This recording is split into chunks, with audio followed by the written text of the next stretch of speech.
Kapolri tak mempan dibohongi, Listio Sigit Prabowo rasakan ada yang ganjil dari ucapan Ferdy Sambo, naluri itu diterapkan. Pengakuan saudara FS, dia mengakui bahwa sejak awal dialah yang melakukan langkah-langkah untuk merekayasa, mengubah atau mendisinformasi beberapa hal, sehingga pada tahap-tahap awal misalnya yang terbangun konstruksi ceritanya atau peristiwanya tembak-menembak, kan begitu.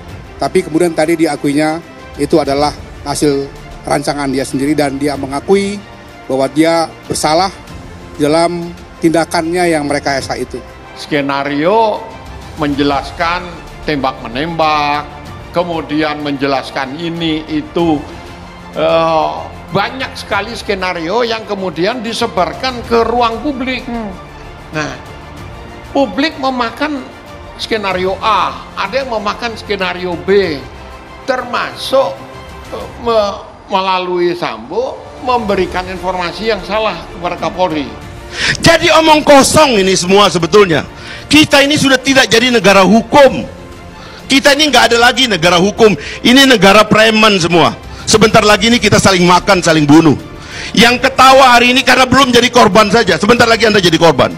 Kemudian untuk membuat seolah-olah telah terjadi tembak-menembak, saudara FS melakukan penembakan dengan senjata milik saudara J ke dinding berkali-kali untuk membuat kesan seolah telah terjadi tembak-menembak. Begitu dibunuh dia hari itu tanggal 8, FS ini menemui Kapolri, pura-pura nangis, pura-pura korban.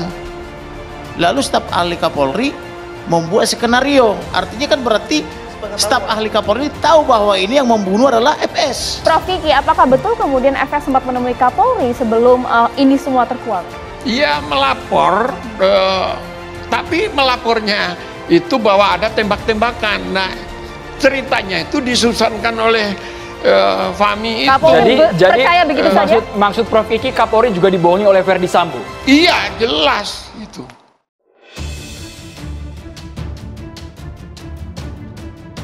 Ferdy Sambo menjadi pihak yang paling banyak mendapatkan sorotan dalam kasus pembunuhan Brigadir Nofriansah Yosua Huta Barat atau Brigadir J. Ferdy Sambo diketahui melancarkan skenario seolah-olah kematian Brigadir J terjadi karena baku tembak. Dilansir dari tribunnews.bogor.com, skenario Ferdy Sambo dalam kasus tewasnya Brigadir J bahkan tergolong nekat. Usai Brigadir J tewas, Ferdy Sambo langsung menyusun siasat. Tak tanggung-tanggung dalam menjalankan skenarionya, Ferdy Sambo berupaya mempengaruhi Kapolri Jenderal Listio Sigit Prabowo. Ferdy Sambo dikabarkan memberikan keterangan sambil menangis di hadapan Kapolri. Tak hanya itu, dalam menjalankan misi tipu-tipu, Ferdy Sambo juga mengajak Fahmi Alamsyah. Hal itu dibeberkan pengacara Brigadir J, Komarudin Simanjuntak dalam program Catatan Demokrasi TV One News. Lebih lanjut, Komarudin Simanjuntak berhasil membongkar skenario jahat yang disusun Ferdy Sambo. Hermawan Sulistyo lalu membenarkan pernyataan Komarudin Simanjuntak terkait Ferdy Sambo melaporkan peristiwa tewasnya Brigadir J ke Kapolri. Kapolri tak mempan dibohongi Ferdy Sambo. Penasehat ahli Kapolri Profesor Hermawan Sulistyo membenarkan bahwa Ferdy Sambo membuat laporan adanya baku tembak. Lebih lanjut, Hermawan Sulistyo membeberkan respon Kapolri saat mengetahui dirinya dibohongi. Meski begitu, menurut Hermawan Sulistyo, Kapolri kala itu tidak percaya begitu saja dengan ucapan Ferdy Sambo.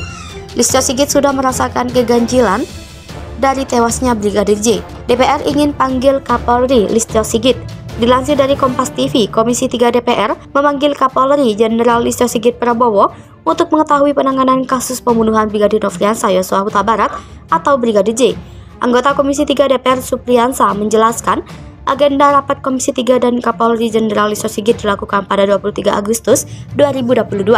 Menurut Supriyansa, pemanggilan ini bertujuan untuk mengetahui kejelasan perkembangan kasus kematian Brigadir J yang kini sedang ditangani Polri. Sebagai mitra kepolisian, Komisi 3 DPR terus mengawasi perkembangan kasus dan nantinya akan ditanyakan langsung ke Kapolri Jenderal Listio. Mantan pengacara Barada Eliezer atau Baradae, Deoli Payumara, memastikan bahwa Brigadir Nofriansah Yosua Huta Barat atau Brigadir J bukanlah LGBT atau biseksual seperti dugaan sejumlah pihak. Menurut Deolipa, yang biseksual adalah Irjen Ferdy Sambo dan bukan Brigadir J atau Baradae. Hal itu Kata Deolipa, diketahuinya saat masih menjadi kuasa hukum tersangka Baradae dalam kasus pembunuhan Brigadir J yang diotaki Ferdi Sambo. Menurut Deolipa, informasi adanya potensi LGBT dalam kasus ini justru dipastikan oleh penyidik adanya pemberitahuan. Karenanya, kata Deolipa, ia menanyakan ke kliennya Baradae apakah ada kemungkinan Yosua atau Brigadir J adalah LGBT atau gay. Ia menduga Kuat dan Brigadir J ada satu kejadian yang membuat mereka bertengkar. Deolipa menduga persoalan kerja yang dianggap tak beres. Sebelumnya, Deolipa Yumara juga menyebut bahwa Irjen Ferdi Sambo adalah seorang psikopat dan biseksual. Hal itu dikatakan Deolipa di akun YouTube TV One di acara Apa Kabar Indonesia Malam, Rabu 17 Agustus 2022. Saat ditanya, kenapa sekarang membawa-bawa dan menyinggung Kapolda Metro Jaya, Deolipa berkelakar dirinya disuruh oleh Sinto Gendeng. Diketahui, Kapolda Metro Jaya Irjen Polisi Fadil Imron menemui Kadif Propam Irjen Pol Ferdi Sambo di ruangannya di Mabes Polri pada Rabu 13 Juli. Fadil Imron memberi dukungan kepada Irjen Ferdi Sambo terkait kasus polisi tembak polisi yang terjadi di rumah dinasnya di Duren 3, Jakarta Selatan. Momen mengharukan keduanya saat bertemu terekam dalam video berdurasi 24 detik yang beredar di media sosial. Terlihat kedatangan Irjen Fadil Imron disambut langsung Irjen Ferdi Sambo. Keduanya tampak bersalaman dan langsung berpelukan. Raut wajah Ferdi Sambo terlihat sedih. Irjen Ferdi Sambo tak kuasa menahan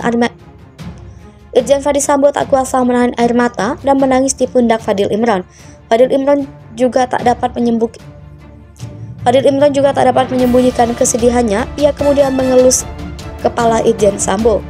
Fadil juga tampak mencium kening Irjen Ferdi Sambo. Lalu Fadil beberapa kali menepuk-nepuk dan mengelus pundak Ferdi Sambo yang terus menangis. Terkait hal inilah, Deolipa menyebut bahwa Irjen Fadil Imron harus mundur.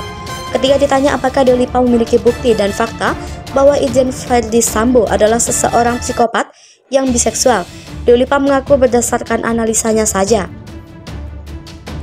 Terkait pernyataan agar Kapolda Metro Jaya mundur, kemudian belakangan Deolipa mengaku bercanda terkait dirinya yang dituding sibuk manggung soal menjadi pengacara Baradae sehingga diduga membuat Baradae tidak nyaman.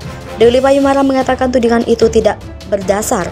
Deolipa Yumara dan Muhammad Burhanuddin adalah pengacara Baradae yang kedua ditunjuk oleh Bareskrim Polri usai Andreas Nahat Silotonga, pengacara terdahulu, mengundurkan diri tanpa memberi alasan. Saat diperkenalkan sebagai pengacara terbaru Baradae, Deolipa Yumara dan Muhammad Burhanuddin memberi terobosan dengan siap mengajukan kliennya sebagai justice kolaborator dan meminta perlindungan dari LPSK kepada dirinya dan Deolipa. Akhirnya, Eliezer terbuka hatinya dan menceritakan semua kronologi dan para tersangka yang terlibat di TKP melalui tulisan di secari kertas yang dijadikan bahan oleh para penyidik dan tim sus bentukan Kapolri Jenderal Polisi Sigit Prabowo. Deolipa Yumara mengklarifikasi dan menjawab beberapa tudingan yang mengarah kepada dirinya. Bahkan kata Deolipa, dua orang brimob yang selalu mengawal Baradae juga nyaman bersamanya. Disinggung soal Roni Talapesi dan sebelumnya menyebutkan bahwa Deolipa Yumara lebih sering manggung daripada mengurusi kliennya Baradae dalam tahap penyidikan. Disebutkan Deolipa lebih memilih untuk turun dan bertemu rekan media dengan press conference. Deolipa Yumara menjawab tudingan itu dengan mengatakan bahwa dirinya hanya mengikuti BKO setelah berdiskusi dan melapor dengan para atasan dari Bareskrim Polri dan Dirtipidum Brigjen Andirian Djajadi. Dia meminta izin kepada Dirtipidum Brigjen Andirian Djajadi dengan melakukan wawancara saat rekan media telah menunggu di bawah untuk konfirmasi informasi terkait dan langkah hukum yang akan ditempuh kliennya Baradae.